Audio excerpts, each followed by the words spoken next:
সুপ্রিয় দর্শক, আসসালামু আলাইকুম। যে যেখানে আছেন আশা করি সবাই ভালো আছেন, সুস্থ আছেন। আজকে আপনাদের জন্য একটা ছোট্ট রেসিপি নিয়ে আসলাম। আজকে করে দেখাবো মিষ্টির দোকানের মতো ঘরে মিষ্টি দই।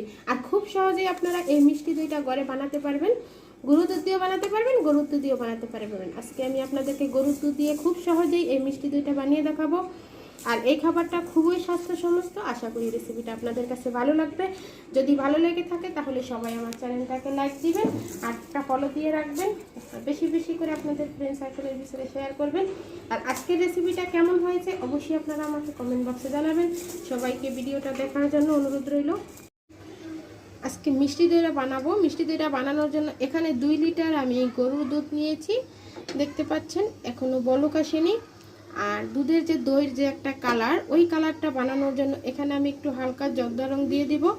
আপনারা ক্যারামেল করেও দিতে পারেন, কিন্তু আমরা যে দইটা কিনে আনি সাধারণত মিষ্টির দোকান থেকে, ওই দইটাতে কিন্তু এরকম কালারটাই হয়, দেখেই বুঝতে পারছেন।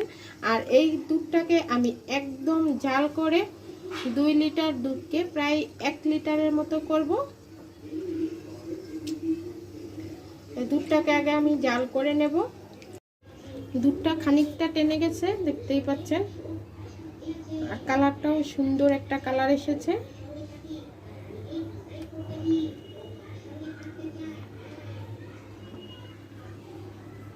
আমি এটাকে 1 লিটার দুধে পরিণত করব। 2 লিটার দুধকে জাল করে।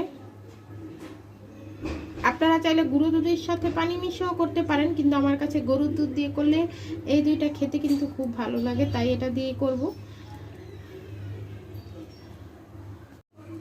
দুধটা প্রায় জাল হয়ে গেছে। আমি এখনো চিনি দেইনি, এখন চিনি দিয়ে দিব। এই যে এই চামচ দিয়ে প্রথমত 1 চামচ দিয়ে দিলাম, তারপরে 1 চামচ দিয়ে দিলাম, 2 টেবিল চামচ চিনি দিয়ে দিলাম এই চামচের।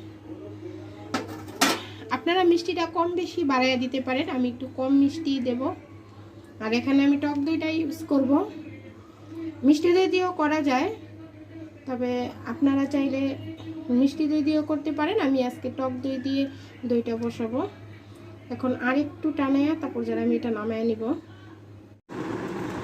দুধটা আমি নামিয়ে নিয়েছি চুলা থেকে, আর ঠান্ডা করে নিয়েছি। এতটাও ঠান্ডা করিনি, এমনভাবে ঠান্ডা করে নিয়েছি যাতে হাতটা দিলে একদম গরমও না, একদম ঠান্ডাও না, একদম কুসুম গরম।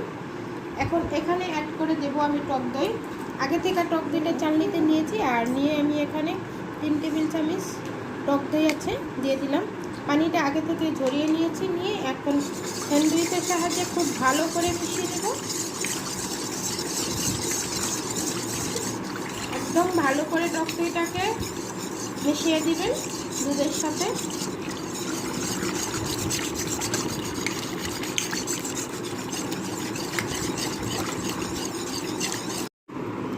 দেখতে পাচ্ছেন আমি খুব ভালো করে মিশিয়ে নিয়েছি একটা হ্যান্ড উইচের সাহায্যে। এখন এই যে দেখুন ঘনত্বটা দেখেন। এখন আমি যেটা করব, এখন আমি ছোট একটা মাটির হাঁড়ি নিয়েছি, দেখতে পাচ্ছেন একদম ছোট একটা মাটির হাঁড়ি নিয়েছি। এই হাঁড়িতে দিয়ে দিব এখন দইটা। আমি একটা মাটির হাঁড়িতে বসাবো আর একটা স্টিলের হাঁড়িতে বসাবো।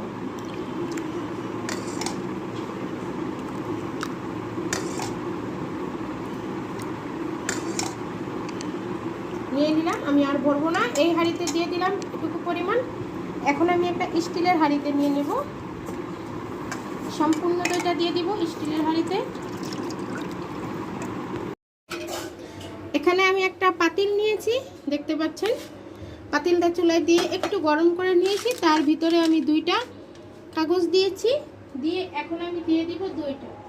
আমি মাটির যে দইয়ের হাঁড়িটা আছে ওইটা দিয়ে দিলাম, দিয়ে বসিয়ে দিলাম। দিয়ে এখন আমি এটাকে ঢাকা দিয়ে ঢেকে রেখে দেব। আর এটা একটু গরম থাকার জন্য আমি একটা পুরান তাওয়াল দিয়ে এটাকে পেঁচিয়ে রেখে দেব। একটা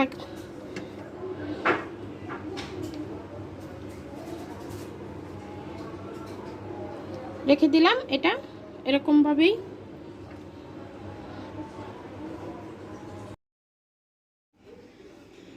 আমি যে দইটা পেতেছিলাম তা প্রায় 8 ঘন্টা পরে আমি দইটাকে আপনাদের সামনে নিয়ে আসলাম। এই যে দেখেন দইটা কত সুন্দর হয়ে পড়েছে। এই যে একদম একটু পানিও নেই, দেখতে পাচ্ছেন একদম কত সুন্দর হয়ে পড়েছে। আর আমি যে একটা স্টিলের পাতিলে রেখেছিলাম ওইটাও দেখেন, আমার ছোট মেয়ে আবার চামিচ দিয়ে মাঝখান থেকে একটুকু নেওয়ার চেষ্টা করেছিল। দেখতেই পাচ্ছেন কতটা সুন্দর হয়ে পড়েছে। আমি এখন আপনাদেরকে করে দেখাবো এটা ফ্রিজে যে কতটা সুন্দর হয়েছে। এই যে দেখেন একটুও কিন্তু পানি নেই, দেখতে পাচ্ছেন কতটা সুন্দর হয়েছে আর একদমই দেখতে লোভনীয় হয়েছে। আপনারা এভাবে বাসায় বাচ্চাদেরকে করে খাওয়াতে পারেন। আশা করি রেসিপিটা আপনাদের কাছে ভালো লাগবে। ছোট্ট একটা টিপস আপনাদেরকে দেখিয়ে দিলাম কিভাবে ঘরে মিষ্টি দই বানাবেন। আর আমরা খুব সহজেই বাসায় বাচ্চাদেরকে স্বাস্থ্য সমস্ত মিষ্টি দইটা বানিয়ে খাওয়াতে পারি। আশা করি সবার কাছে রেসিপিটা ভালো লেগেছে। আবার অন্য কোনো সময় অন্য কোনো রেসিপি নিয়ে আপনাদের সামনে এসে হাজির হব। ততক্ষণ পর্যন্ত সবাই ভালো থাকবেন, সুস্থ থাকবেন। আল্লাহ হাফেজ।